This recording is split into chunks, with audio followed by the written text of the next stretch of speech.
Es mucho lo que se habla acerca de la derrota sufrida por la invencible española a manos de los ingleses, a pesar de que fue un temporal el principal motivo de su fracaso. Pese a todo, existen multitud de películas que muestran la gallardía de los gobernantes británicos plantando cara a los malvados invasores españoles. Incluso existe un mito que dice que, a finales de julio de 1588, cuando aparecieron los primeros barcos de la gran flota española frente a las costas de Plymouth, uno de los centinelas corrió a dar el aviso de la llegada del temible enemigo. El guardia entró en la sala donde el vicealmirante inglés, Sir Francis Drake, jugaba una partida de bolos. El soldado informó de las malas nuevas al vicealmirante que, lejos de alarmarse y en un alarde de arrogancia y confianza en sí mismo, respondió: «Hay tiempo para terminar la partida, luego derrotaremos a los españoles». Esa historia es bien conocida por todos, pues los británicos no suelen perder la ocasión de ensalzar sus victorias, mientras que España parece empeñada en remarcar sus derrotas. Pero en esta ocasión vamos a hablar de un episodio que los británicos prefieren ignorar, motivo por el cual ha pasado mucho más desapercibido que la tan conocida derrota española frente a las costas británicas. En esta ocasión hablamos de la contraarmada inglesa, una gran flota de ataque que zarpó de las costas británicas con la intención de saquear territorios españoles en la península, pero que resultó desastrosa para los intereses ingleses al fracasar estrepitosamente. Y en esta ocasión no fue debido a un temporal o a la mala suerte precisamente. Es curioso, pero hay pocos españoles que conozcan el lamentable episodio de la Armada Invencible inglesa que zarpó en 1589, un año después del desastre de la Gran Armada de Felipe II. Tras el fracaso español en costas británicas, la reina Isabel I de Inglaterra, durante la Guerra Anglo-Española que se desarrolló entre 1585 y 1604, reunió una flota aún mayor que la española y la puso bajo el mando de Francis Drake y John Norris, que zarparon rumbo a España con varios objetivos a la vista.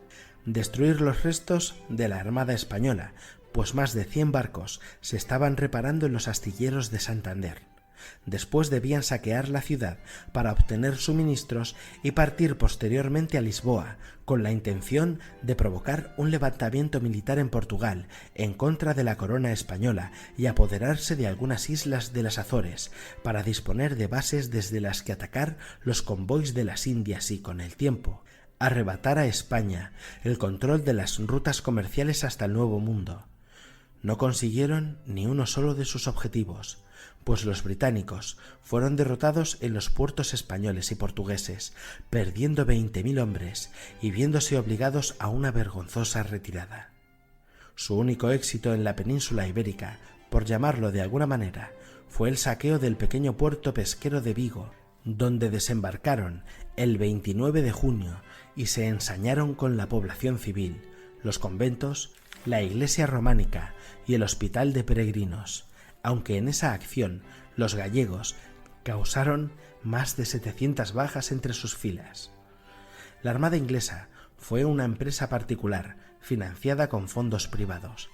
La reina Isabel I contribuyó con una cuarta parte de los gastos, así como Antonio de Portugal, prior de Crato, un hijo bastardo de Luis de Portugal que reclamaba la corona que había sido heredada por Felipe II y al que se le había prometido el reino de Portugal tras la victoria.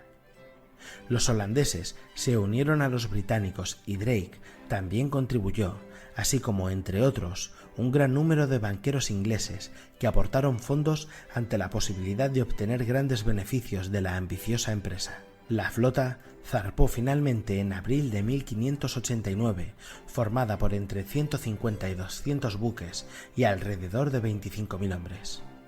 Por aquella época, los ingleses tenían poca experiencia en la organización de campañas navales a gran escala, por lo que la logística fue bastante desastrosa. El mal tiempo y retrasos de los holandeses provocó que se consumiera un tercio de las provisiones, antes incluso de que pudieran salir del puerto. Además, la mayoría de la tropa la formaban soldados novatos e indisciplinados mal equipados, que provocaban continuos problemas en los diferentes buques, llegando a desertar varias embarcaciones pequeñas, antes incluso de llegar a las costas españolas. A eso había que sumarle la arrogancia y desobediencia de Drake, que también se convirtió en un problema, pues se negó a atacar Santander tal y como se le había ordenado, alegando condiciones desfavorables. Con la excusa del mal tiempo, Drake y Norris tomaron la decisión de cambiar de planes, descartando atacar Santander y dirigiéndose en su lugar a La Coruña, lo que por aquel entonces no era más que una pequeña localidad costera de 4.000 habitantes, aunque lo más probable es que se tomara esa decisión porque Drake pensaba que dicha ciudad ocultaba un tesoro de millones de ducados. Los ingleses fondearon frente a la ciudad hasta que el 5 de mayo 1.500 soldados tomaron la playa de la Marina, atacando por la espalda a los defensores, enzarzándose en una dura batalla con la pequeña guarnición, alrededor de 500 hombres, y la población civil, que defendió su ciudad con uñas y dientes, incluyendo a las mujeres, que fueron uniéndose al combate ante la superioridad de los ingleses. Los asediados se replegaron tras los viejos muros de la parte alta y los invasores trataron de volar la muralla, aunque no lo consiguieron. Puesto que apenas quedaban hombres para la defensa, las mujeres se encaramaban a los muros de la ciudad y lanzaban piedras contra los soldados enemigos. Entre todas ellas destacó María Pita. La leyenda cuenta que, tras la muerte de su marido en los combates, agarró la pica de un soldado caído en combate y, al grito de «Quien tenga honra, que me siga», se lanzó a la carga contra un alférez inglés que había conseguido sobrepasar los muros de La Coruña, atravesándolo de lado a lado y lanzando su cuerpo junto a la escalera por la que había subido, no sin antes arrebatarle el estandarte, lo que provocó el derrumbe definitivo de la moral de los atacantes. El ataque a Coruña fracasó ante la invencible tenacidad y valentía de los coruñenses, y para cuando la flota inglesa decidió retirarse, habían perdido más de 1.500 hombres y contaban miles de heridos. El ataque a Coruña les había salido caro. Tras la humillante derrota sufrida en aquella pequeña ciudad costera, la flota comandada por Drake y Norris puso rumbo a costas portuguesas con la esperanza de tener más suerte en la siguiente fase de su ya desastroso plan. Los ingleses desembarcaron en Peniche el 26 de mayo, pero nadie apareció para recibirles. Algo extraño, pues esperaban al menos a los portugueses partidarios de Crato. Dadas las circunstancias, decidieron poner rumbo a Lisboa con la intención de asediar la ciudad. Lo que no sabían era que allí les esperaban cerca de 5.000 soldados españoles profesionales dispuestos a plantar cara, y que la guarnición portuguesa de Lisboa decidió defender la ciudad junto a los españoles, en vez de unirse a los invasores, como éstos esperaban que ocurriera. El 31 de mayo, los británicos llevaron a cabo una acción de ataque nocturna que ocasionó centenares de bajas en sus filas, y el 3 de junio el virrey de Portugal aplastó a un regimiento completo. Los ingleses empezaron a sufrir escasez de caballos, pólvora y alimentos, pues el fracaso en La Coruña les había impedido reponer suministros.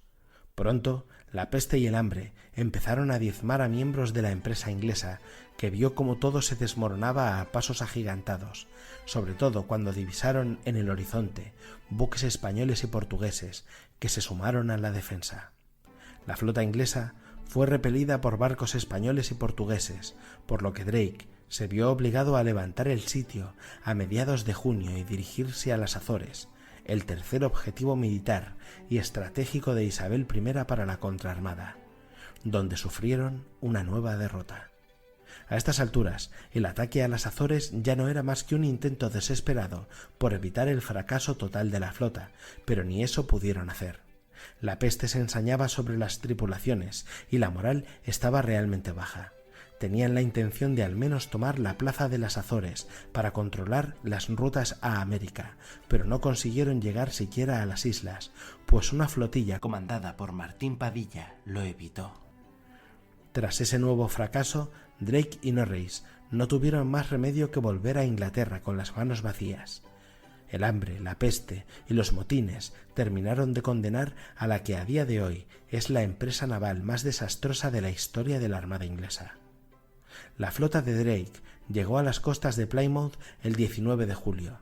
Se calcula que se perdieron la vida de alrededor del 70% de sus hombres y, por supuesto, el pequeño botín no cubrió los gastos. Para muchos historiadores, este desastre de la flota inglesa solo fue superado por el fracaso de la expedición del almirante Vernon en Cartagena de Indias, de nuevo frente a España.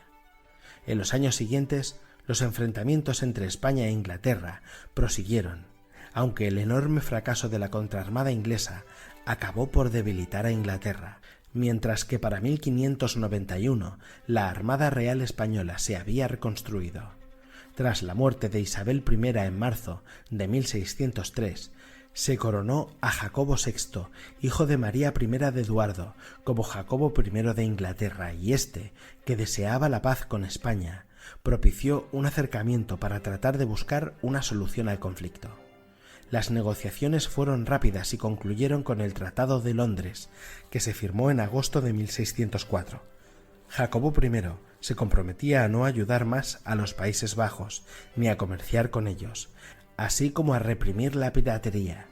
Por otro lado, se abrían los puertos ingleses al transporte marítimo español, permitiéndoles a sus buques incluso abastecerse en dichos puertos y hacer reparaciones. Por último, Inglaterra reconoció a la infanta española Isabel Clara Eugenia como soberana de los Países Bajos españoles, y por su parte España permitió a los ingleses comerciar en sus territorios de las Indias Occidentales. A raíz de este desastre, el que había sido hasta entonces héroe popular de Inglaterra, Sir Francis Drake, cayó en desgracia y el desastre de la contraarmada fue enterrado por los británicos, avergonzados por tan humillante derrota.